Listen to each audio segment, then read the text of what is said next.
سمجھ آ جائے گی کہ انسان عروج پہ کیسے جاتا ہے اور انسان اپنے آپ کو تباہ کیسے کرتا ہے.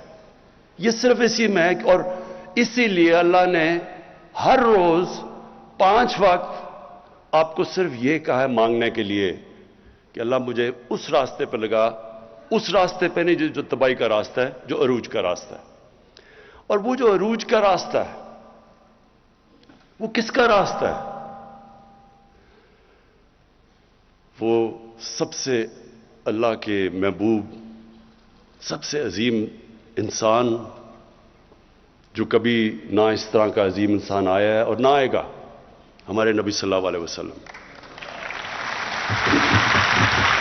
اب یہ سمجھنے کی بات ہے, جب اللہ ہمیں حکم دیتا ہے کہ ان کی زندگی سے سیکھو تو اللہ بے نیاز ہے.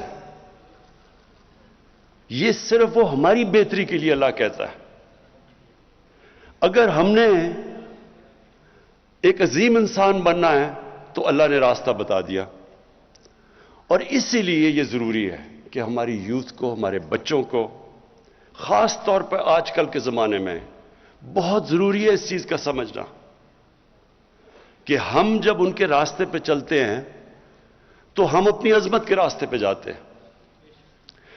اور جب ابھی یہ ساری جو سٹرگل کی ویڈیوز دکھائی گئی کہ ہماری, اور واقعی بڑی لمبی سٹرگل ہے, 25 سال اور 22 سال پہلے اقتدار کے باہر, تو یہ میری انسپریشن کیا تھی سٹرگل کی؟ ایسے ایسے وقت تھے جب کہ 5-6 لوگ رہ گئے تھے جو ایکٹیو پارٹی میں رہ گئے تھے. ایک وقت ایسا تھا کہ پارٹی سکڑ کے 5-6 لوگوں کی رہ گئی تھی, باقی گھروں میں بیٹھ گئے تھے. اور اونچ نیچ آتی ہے, ہر تنظیم میں, انسان کی زندگی میں اونچ نیچ آتی ہے. اور وہ جو برا وقت تھا, اور جب لوگ مذاق اڑاتے تھے, مجھے کئی لوگوں نے کہا کہ جی ہمیں شرم آتی ہے, ہم جب گھر جاتے ہیں ہمارا مذاق اڑتا ہے کہ آپ تحریک انصاف میں ہیں. کئی میرے اپنے, بلکہ یہاں بھی 1-2 بیٹھے ہوں گے جن کو یاد ہوگا کہ وہ جب گھر جاتے تھے تو ان کی بیوی کیا کہتی تھی جب وہ کہتے تھے میں تحریک انصاف میں ہوں. تو یہ میری انسپریشن, سوچے نا مجھے, میں ایک انسان جس کو اللہ سب کچھ دے چکا تھا, بڑا نام تھا, کوئی کسی چیز کی کمی نہیں تھی, تو سوچے کہ مجھے یہ بار بار یہ سننا پڑتا تھا, مذاق اڑاتے تھے لوگ. کئی لوگ ویسے ہی کرکٹ کے دنوں میں میرے خلاف ہوئے تھے, کیونکہ وہ جیلسی ہوتی ہے نا, جو کامیاب انسان ہوتا ہے اسے لوگ جیلس ہوتے ہیں. تو وہ ان کو موقع مل گیا کہ اچھا جی اب تو یہ نیچے آیا تو اس کو برا بھلا کہو. دیکھیں, میں نے صرف ایک چیز میں دیکھتا تھا کہ ہمارے نبی صلی اللہ علیہ وسلم, انہوں نے بھی بڑا مشکل وقت گزارا. اللہ کے حبیب تھے, انسان جس کو سب سے زیادہ اللہ پسند کرتے تھے. تو اگر اللہ ان کو 13 سال ان کی زندگی اگر آپ سٹڈی کریں تو کتنے مشکل وقت سے وہ گزرے تھے. کوئی ضرورت نہیں تھی ان کو, کامیاب تھے, وہ خوش تھے, کامیاب بزنس مین تھے, تاجر تھے, کوئی ان کو ضرورت نہیں تھی, سارے عزت کرتے تھے, صادق اور امین تھے, فیصلے کرانے کے لیے سارے ان کے پاس جاتے تھے. تو ایک دم جب وہ رائے حق پہ آئے تو لوگوں نے مذاق اڑایا ان کا, کیا کیا نہیں کیا ان سے, اور وہ کتنی تکلیف سے گزرے. تو میں ہمیشہ ان کی زندگی سے سیکھتا تھا, کیونکہ ہمیں قرآن میں حکم تھا. اور یہ آپ سب کے لیے, اور میں خاص طور پہ اپنے یوتھ کے لیے کہنا چاہتا ہوں. دیکھیں, یہ جو 2 راستے ہیں کہ ان کے راستے پہ لگا جن کو نعمتیں بخشیں, تو کیا وہ نعمتوں کا راستہ آسان راستہ ہے؟ اگر آسان ہوتا تو سب سے زیادہ نعمتیں تو انہوں نے نبی صلی اللہ علیہ وسلم کو بخشی تھی, تو ان کا تو بڑا مشکل راستہ تھا. کہنے کا مقصد یہ ہے کہ جو ایک قرآن کی ایک آیت ہے کہ جس کو تم اپنے لیے اچھا سمجھتے ہو وہ برا ہے, وہ کئی دفعہ تمہارے لیے برا ہے, اور جس کو تم برا سمجھتے ہو وہ اچھا ہے. مطلب یہ کہ کبھی بھی برے وقت سے ڈرنا نہیں چاہیے. جب میں پہلی دفعہ جب پرائم منسٹر بنا تو میں نے پہلی بات کی کہ یہ مشکل وقت ہے, لیکن گھبرانا نہیں ہے, کیونکہ مشکل وقت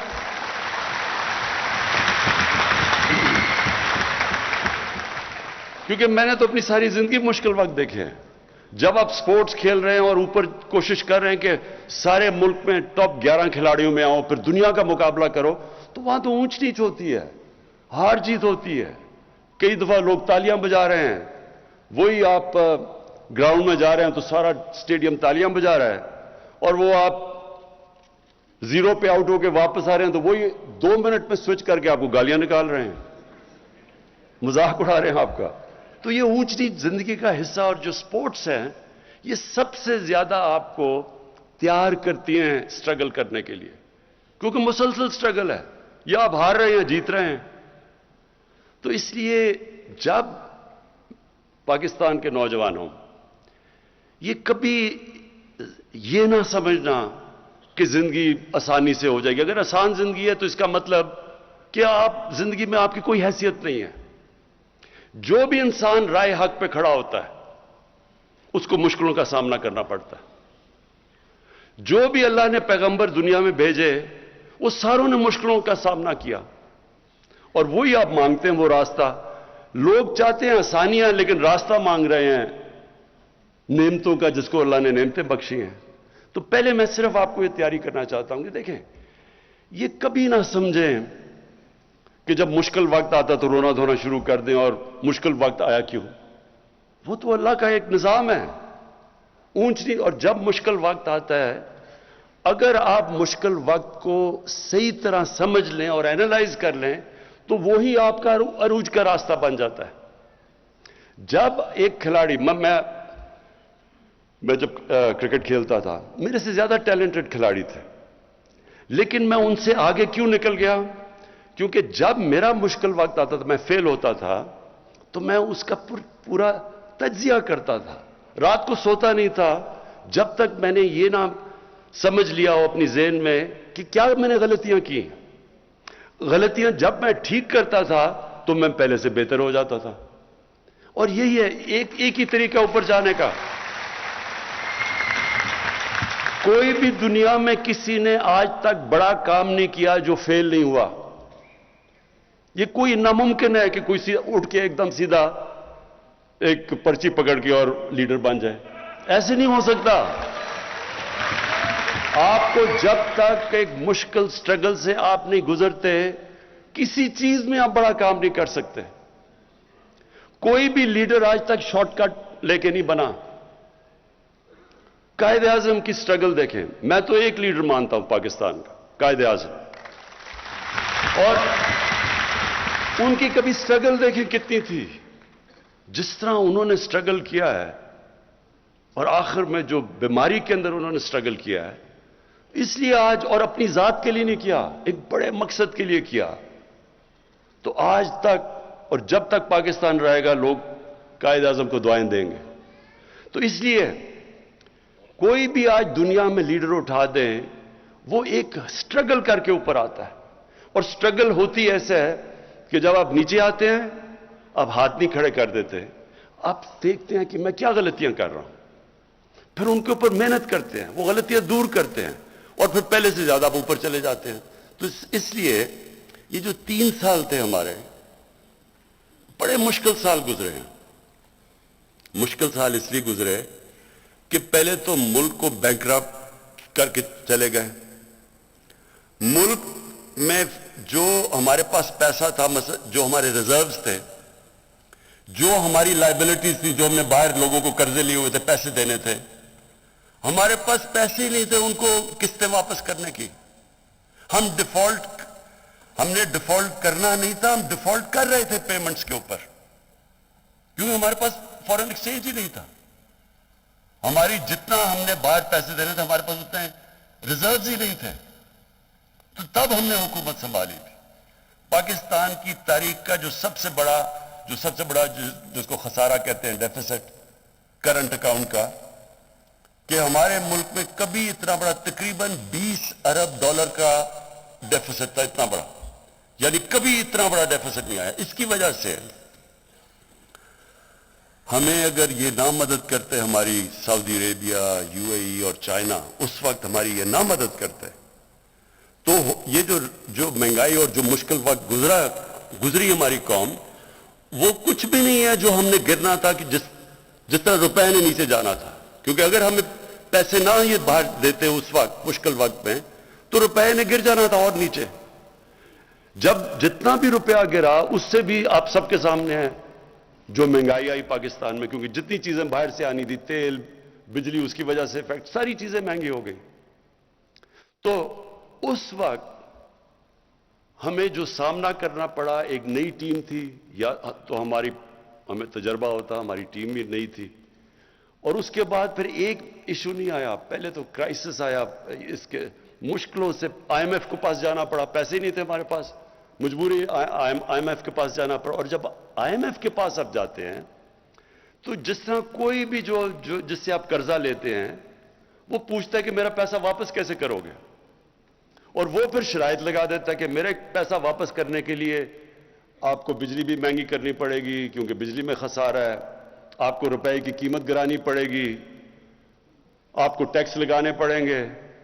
اور جب وہ آئی ایم ایف کی آپ شرائط پہ چلتے ہیں تو عوام کو تکلیف ہوتی ہے, عوام مشکل وقت سے گزرتی ہے. تو ہم اس مشکل وقت سے سال کے بعد نکل ہی رہے تھے کہ کورونا آ گیا. کورونا سے پہلے بھی ایک چیز ہوئی, پلوامہ آ گیا. وہ میں صرف پلوامہ میں اللہ نے ہمیں بڑی کامیابی دی, اور میں آج اپنی خاص طور پہ اپنی فوج کا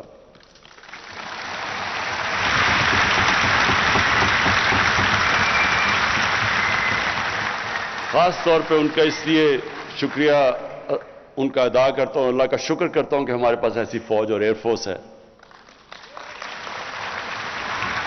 کیونکہ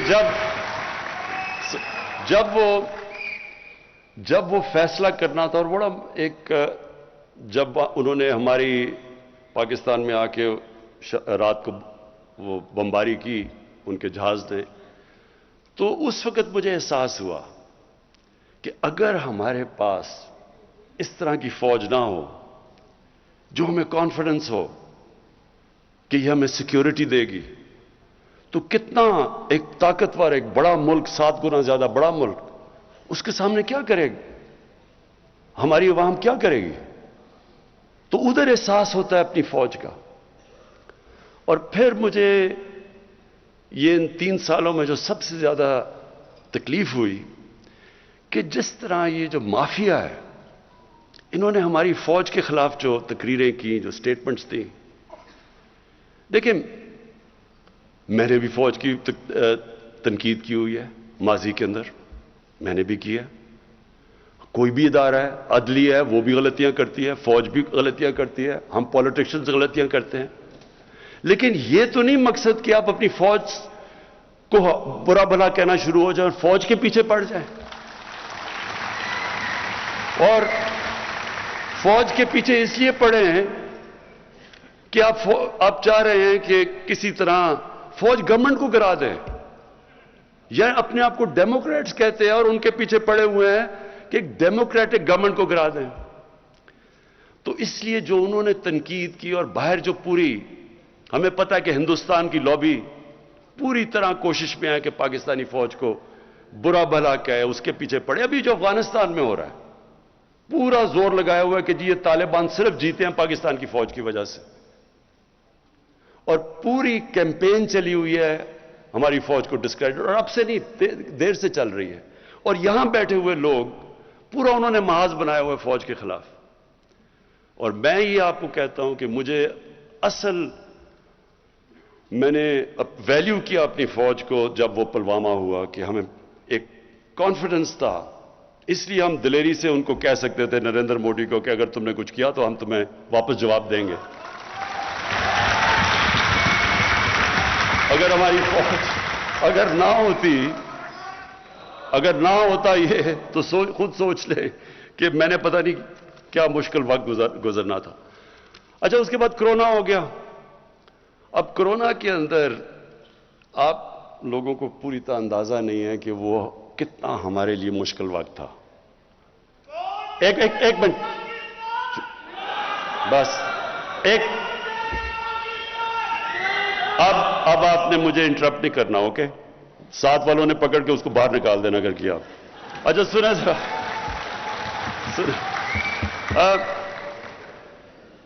دیکھیں مشکل کیا تھا، ہم دیکھ رہے تھے باہر وہاں جناب اسپین کے اندر، اٹلی کے اندر، انگلینڈ کے اندر وہ ان کے ہاسپٹل بھرے ہوئے ہیں، لوگ سڑکوں پہ ہیں، ان کے یعنی جو ملک جن کے پاس ہمارے سے 30 40 گنا بڑا جی ڈی پی تھا، دولت تھی، وہاں ہم حالات دیکھ رہے تھے اور وہ ساروں نے لاک ڈاؤن کیا ہوا تھا۔ پھر ادھر سے دیکھا جی نریندر مودی نے بھی لاک ڈاؤن کر دیا، تو ساروں نے ہمیں پریشر ڈالا کہ آپ بھی لاک ڈاؤن کریں، اور وہ بہت مشکل وقت تھا۔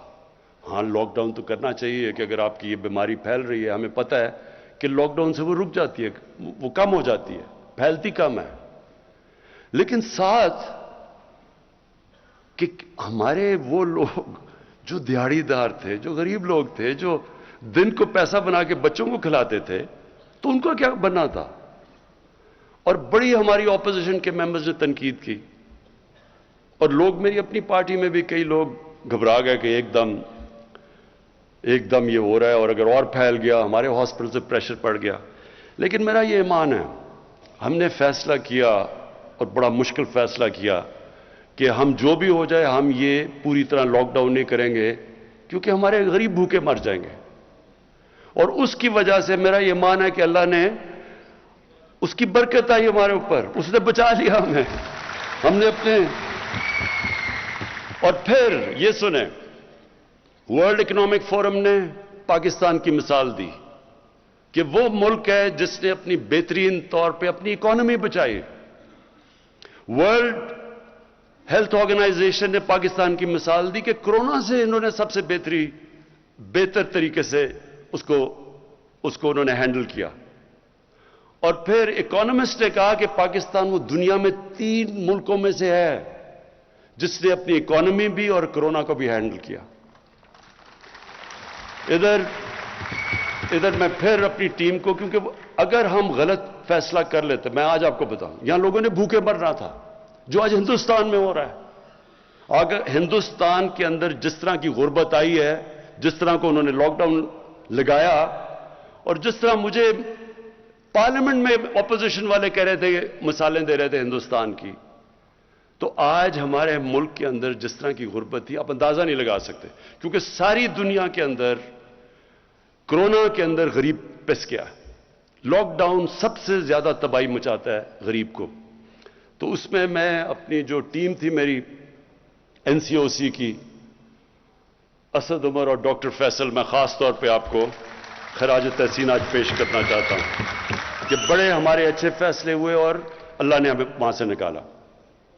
اچھا، میں ذرا آپ کو صرف 3 سال کی ہم نے اپنی پرفارمنس بتانی تھی، تو میں ذرا صرف آپ کے سامنے رکھنا چاہتا ہوں کہ ہم جب آئے تھے تو تقریباً $20 ارب کا خسارہ تھا۔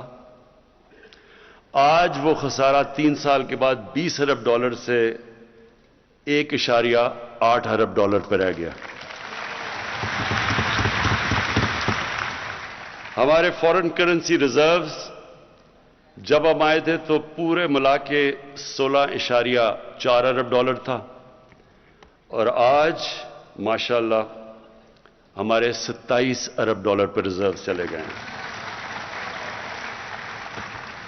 ہمارے جو ٹیکس کلیکشن تھی، یعنی کہ دیکھیں جب ایک گھر میں مثلاً ایک گھر جب مقروض ہو جاتا ہے تو وہ کیا کرتا ہے؟ اس کو اپنے خرچے کم کرنے پڑتے ہیں اور اپنی آمدنی بڑھانی پڑتی ہے، اور کوئی طریقہ، جب سے اللہ نے دنیا ایجاد کی ہے اس کے علاوہ کوئی طریقہ نہیں ہے اس میں سے نکلنے کا۔ تو جب آپ خرچے کم کرتے ہیں تو لوگوں کو تکلیف ہوتی ہے۔ ایک گھر دیکھ لینا، گھر میں آپ خرچے کم کریں گے تو لوگ اپنا کھانا پینا کم کریں گے، مرغی سے دال روٹی پہ آ جائیں گے، اور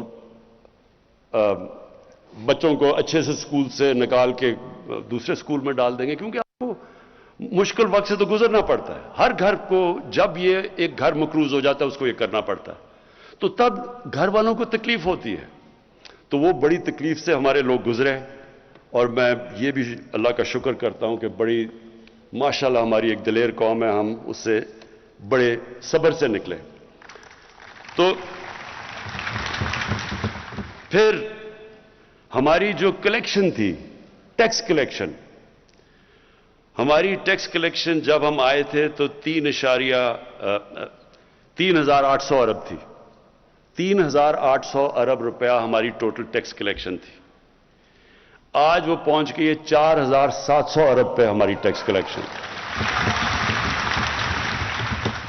اور یہ جو سارے میں آپ کو فگرز دے رہا ہوں یہ اسحاق ڈار کے نہیں ہیں، یہ اصل ہیں. اس کے بعد ہماری جو ریمیٹنسز ہیں جو باہر سے، اور ہمیشہ یہ یاد رکھے آپ کا اس ملک کا سب سے بڑا اثاثہ بیرون ملک پاکستانی ہے. یہ سب سے بڑا ہمارا اثاثہ ہے. انہوں نے ہمیں اس وقت، ہمیں اس قوم کو ان کا خاص شکریہ ادا کرنا چاہیے کیونکہ انہوں نے ہمیں بڑے مشکل وقت سے نکالا. ہماری ریمیٹنسز تھیں جب ہم آئے، جو اوورسیز پاکستانی جو پیسہ بھیجتے تھے وہ تھی 19.9 ارب ڈالر، اور آج ہماری ریمیٹنسز پہنچ گئی ہیں 29.4 ارب ڈالر. تقریباً 10 ارب ڈالر ایکسٹرا ریمیٹنسز آئیں. اچھا، پھر جو ہمارا، جس وقت ہم بالکل شروع میں آئے تو جب خرچے کم کیے، ہماری اکانومی کمزور ہوئی، بے روزگار ہو گئے. آج دیکھیں ذرا حالات. آج ہمارے جو اکانومی، جو انڈسٹری جو اٹھاتی ہے اکانومی، اس میں جو اضافہ ہوا ہے وہ 18% ہوا ہے. یہ 10 سال کے بعد ہماری اتنی تیزی سے انڈسٹری اوپر جا رہی ہے جس سے لوگوں کو روزگار بھی مل رہا ہے. اور ہمارا جو کنسٹرکشن کا سیکٹر ہے جو سب سے زیادہ روزگار دیتا ہے، اس میں سیمنٹ 42% اس کی سیلز بڑھی ہے. ہمارے جو ایگریکلچر ہے 1100 ارب روپیہ ہمارا اضافی کسانوں کے پاس گیا ہے، اضافی گیا ہے. اور وہ نظر آتا ہے کہ ریکارڈ ہماری موٹر سائیکلوں کی بکی ہیں، ریکارڈ ٹریکٹر ہمارے بکے ہیں، اور گاڑیوں کی سیل 85% بڑھ گئی ہے. ٹویوٹا نے اپنی ساری تاریخ میں اتنی گاڑیاں نہیں بیچی جو آج بیچی ہیں. اس کا مطلب کہ لوگوں کے اندر خوشحالی آ رہی ہے. اور پھر جو ہمارے آنے سے، اب جو میں دوسری چیز کہنا چاہتا ہوں کہ ہم نے، ہمارا آنے میں تین چیزیں، ہمارا جو سلوگن ہے کہ انصاف، انسانیت اور خودداری. تو انصاف کے لیے، انصاف کیا ہے؟ انصاف کا مطلب قانون کی بالادستی، قانون کی حکمرانی. میں ذرا صرف آپ کو سمجھاتا ہوں کہ اس میں فرق کیا ہوتا ہے. جدھر قانون کی حکمرانی ہوتی ہے وہاں سب قانون کے سامنے ایک برابر ہوتے ہیں. جب طاقت کی حکمرانی ہوتی ہے تو طاقتور کے لیے قانون اور کمزور کے لیے دوسرا. میں آپ کو ایک مثال دیتا ہوں جو پاکستان میں اگر آپ کو آسانی سے آپ سمجھ جائیں گے کہ اصل میں ہمارا ملک کا سب سے بڑا مسئلہ کیا رہا ہے، اور وہ ہے کہ یہاں رول آف لا، قانون کی حکمرانی نہیں ہوئی. آصف زرداری 88 سے لے کے 90 تک پیپلز پارٹی کی حکومت پاور میں تھی. 90 کو ان کی گورنمنٹ جاتی ہے اور نون لیگ آ جاتی ہے. Asif Zardari prime minister house سے سیدھا جیل میں چلے جاتے ہیں کرپشن پہ. 93 کے اندر نون لیگ کی حکومت چلی جاتی ہے، پیپلز پارٹی واپس آ جاتی ہے. آصف زرداری سیدھی جیل سے اٹھ کے پرائم منسٹر ہاؤس. پھر 96 میں پھر پیپلز پارٹی حکومت جاتی ہے، وہ پھر پرائم منسٹر ہاؤس سے سیدھا جیل. اس کا مطلب کیا کہ جب وہ طاقت میں ہیں تو پاکستان کا قانون ان کو نہیں پکڑ سکتا. وہ صرف جب اپوزیشن میں جاتے تھے تو قانون پکڑتا تھا. تو دیکھیں، یہ صرف میں آپ کو اس لیے مثال دے رہا ہوں.